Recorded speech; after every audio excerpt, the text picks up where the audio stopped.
Welcome to our channel APS study material. आज हम history का लेसन प्लान 18 डिस्कस करेंगे और हमारा टॉपिक है यूरोप में समाजवाद एवं रूसी क्रांति। तो सबसे पहले हम लेफ्ट हैंड साइड में दिनांक डालेंगे, फिर विषय और फिर प्रकरण, जो भी हमारा टॉपिक होगा उसको अंडरलाइन करेंगे।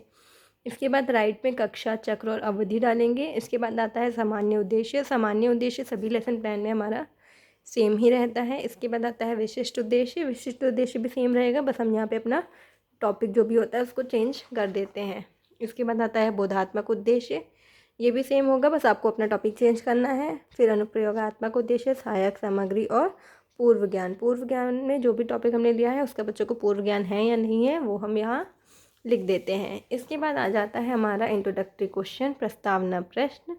किसी किसी कॉलेज में 4 या 5 क्वेश्चन बनवाए जाते हैं। यहाँ पे हमने 3 क्वेश्चन बनाए हैं और जो भी हमारा लास्ट क्वेश्चन होता है वो हमारा प्रॉब्लमेटिक होता है, और जो भी हमारे क्वेश्चन होगा उसके आंसर से ही दूसरा क्वेश्चन भी बनता है। तो सबसे पहले हमने क्वेश्चन लिया है, फ्रांस देश किस महाद्वीप में है? तो बच्चे आंसर देंगे फ्रांस देश यूरोप महाद्वीप में है। उसके बाद है फ्रांस की क्रांति के बाद यूरोप में किसका उदय हुआ? तो फ्रांस की क्रांति के बाद यूरोप में राष्ट्रवाद व समाजवाद का उदय हुआ। इसके बाद थर्ड है, यूरोप में समाजवाद के बाद यूरोप के किस देश में क्रांति हुई? तो ये हमारा प्रॉब्लमेटिक क्वेश्चन हो जाएगा। तो यहाँ उद्देश्य कथन में लिखेंगे कि यूरोप में समाजवाद के बाद यूरोप के रूस देश में क्रांति हुई। आज हम लोग यूरोप में समाजवाद एवं रूसी क्रांति नामक पाठ का विस्तार पूर्वक अध्ययन करेंगे। इसके बाद आ जाता है हमारा हिस्ट्री में 4 टीचिंग पॉइंट होते हैं। तो ये हमारा पहला टीचिंग पॉइंट है यूरोप में समाजवाद। तो सबसे पहला क्वेश्चन है, यूरोप क्रांति के बाद फ्रांस में कैसी व्यवस्था स्थापित हुई? बच्चे इसका आंसर देंगे। इसके बाद नेक्स्ट है, समानता की विचारधारा वाली सोच को क्या कहते हैं? तो ये अनक्लियर रिस्पॉन्स होगा, तो हम स्पष्टीकरण कथन में लिखेंगे कि समाज के पुनर्गठन की संभवतः सबसे दूरगामी दृष्टि प्रदान करने वाली विचारधारा समाजवादी ही थी। 19वीं सदी के मध्य तक यूरोप में समाजवाद एक जाना पहचाना विचार था। उसकी तरह बहुत सारे लोग का ध्यान आकर्षित हो रहा था। समाजवादी निजी संपत्ति के विरोधी थे। उनका मानना था कि संपत्ति के निजी स्वामित्व की व्यवस्था ही सारी समस्याओं की जड़ है। वे ऐसा तर्क था कि बहुत सारे लोग के पास संपत्ति तो है जिससे दूसरों को रोजगार भी मिलता है, लेकिन समस्या यह है कि संपत्तिधारी व्यक्ति को सिर्फ अपने फायदे से ही मतलब रहता है। इसके बाद आ जाता है हमारा नेक्स्ट पेज पे 4 कॉलम बनेंगे, छात्र प्रतिक्रिया, शिक्षण विधि, सहायक सामग्री और शामपट कार्य। तो पहले क्वेश्चन का आंसर होगा वो यहाँ लिखेंगे, दूसरे का अनक्लियर रिस्पॉन्स है तो वो लिखेंगे, स्पष्टीकरण के सामने सभी छात्र ध्यानपूर्वक सुनेंगे ये लिखेंगे।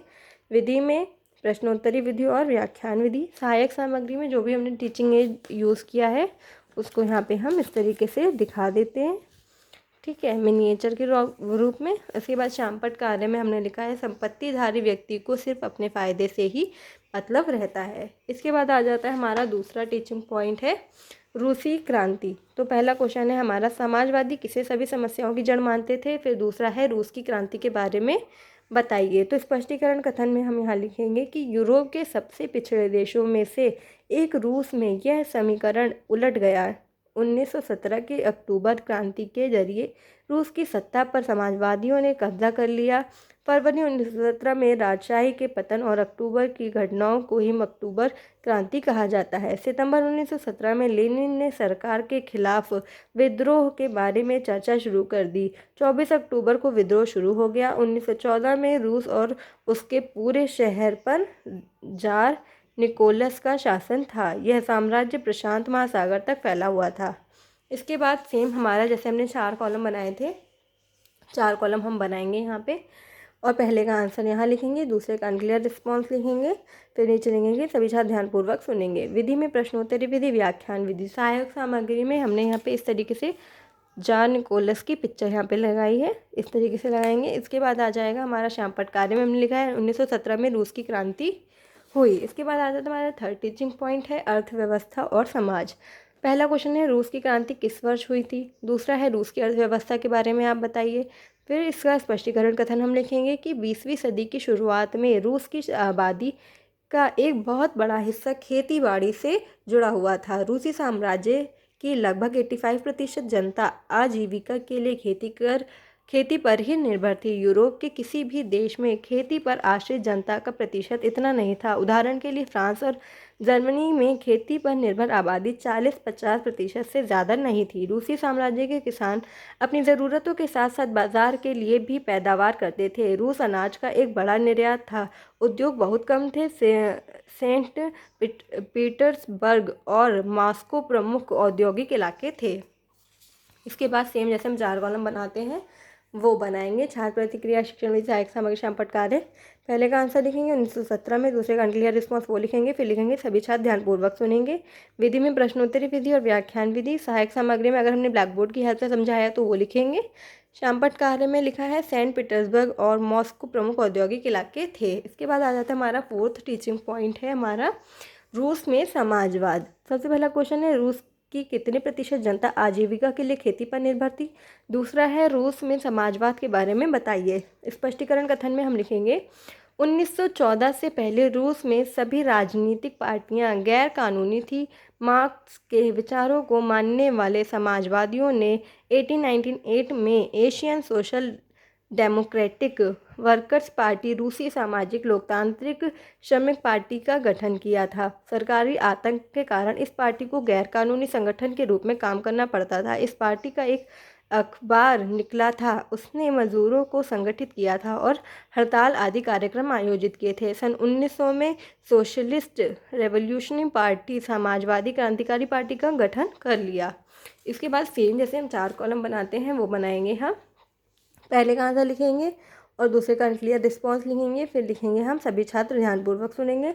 विधि में प्रश्नोत्तरी विधि, व्याख्यान विधि, सहायता सामग्री में श्यामपट्ट की सहायता से समझाएंगे। श्यामपट्ट कार्य में 1900 में सोशलिस्ट रेवोल्यूशनरी पार्टी का गठन हुआ, ये लिखेंगे। इसके बाद आ जाता है हमारा बोधात्मक प्रश्न। बोधात्मक प्रश्न जो भी हमने 4 टीचिंग पॉइंट पढ़ाए थे उन्हीं से ही बोधात्मक प्रश्न भी हम बनाते हैं। तो पहला है समाज के पुनर्गठन की सबसे दूरगामी दृष्टि प्रदान करने वाली विचारधारा कौन सी थी। दूसरा है रूस की क्रांति को किस नाम से जाना जाता है। थर्ड है प्रमुख औद्योगिक इलाकों के नाम बताओ। चौथा है सन 1900 में किस पार्टी का गठन हुआ। फिर आ जाता है श्यामपट्ट कार्य में हम सबसे पहले लेफ्ट में दिनांक, विषय और प्रकरण डालेंगे, टॉपिक को अंडरलाइन करेंगे, राइट हैंड साइड में कक्षा चक्र और अवधि डालेंगे और जो भी हमारे आंसर है उनको इस तरीके से यहाँ पे हम लिख देंगे। जैसे हमने लिखा है दूरगामी दृष्टि प्रदान करने वाली विचारधारा समाजवाद ही है। फिर अक्टूबर की क्रांति के नाम से ही जाना जाता है। सेंट पीटर्सबर्ग और मॉस्को, सन 1900 में सोशलिस्ट रेवोल्यूशनरी पार्टी का गठन हुआ। इसके बाद आ जाता है हमारा पर्यवेक्षण। पर्यवेक्षण में हमने लिखा है कि छात्र अध्यापिका छात्रों को श्यामपट्ट पर किए गए कार्य को अपने उत्तर पुस्तिका में उतारने का निर्देश देते हुए निरीक्षण करेगी। इसके बाद आता है पुनरावृत्ति प्रश्न। जो भी हमने 4 टीचिंग पॉइंट पढ़ाए हैं उन्हीं से ही हम 4 यहाँ पे पुनरावृत्ति प्रश्न भी बना लेते हैं। ये पुनरावृत्ति प्रश्न हमने फिल इन द ब्लैंक बनाए हैं, आप राइट रॉन्ग या मैच द फॉलोइंग भी हो सकते हैं। इसके बाद आता है हमारा गृह कार्य। रूस की क्रांति की शुरुआत कब हुई लिखकर याद करें। यहाँ पे गृह कार्य देने के बाद हमारा एक लेसन प्लान कंप्लीट हो जाता है। उम्मीद है आपको हमारी इस वीडियो से अपना लेसन प्लान बनाने में हेल्प मिले। तो हमारे चैनल को लाइक करें, शेयर करें एंड सब्सक्राइब करें। Thank you.